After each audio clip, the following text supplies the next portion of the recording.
এমনটাকে শুধু আমার সাথেই হয়? মেহেন্দি দিতে বসছিলাম, তো অনেকক্ষণ ধরে আমি মেহেন্দি ডিজাইন খুঁজছিলাম যে কোন ডিজাইন দিব।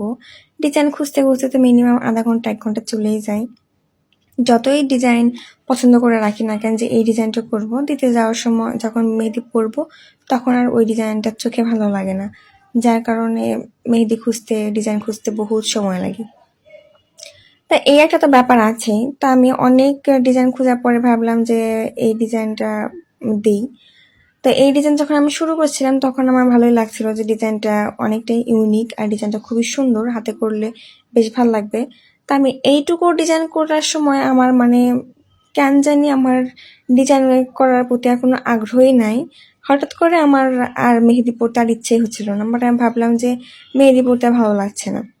মানে এই ডিজাইনটা যতটা সুন্দর ততটা আমি ফুটা উঠাতে পারিনি হাতে, কারণ এই ডিজাইনটা আমার দেখতে শুধুমাত্র ভালো লাগছে, কিন্তু যখন আমি হাতে মানে করার জন্য প্রিপারেশন নিচ্ছিলাম তখন আমার এই ডিজাইনটা দেখে এখানে কেন জানি ভালো লাগছিল না, যে ডিজাইনটা একদমই ভালো না। তবে ডিজাইনটা দেখতে খুবই ইউনিক, খুবই সুন্দর। মানে আমি যখন মেহেদি উঠা ফেলছি তারপরে দেখলাম যখন রং হয়েছে, হাতে কালার আসছে, তখন দেখলাম যে না, হাতে বেশ সুন্দর লাগছে।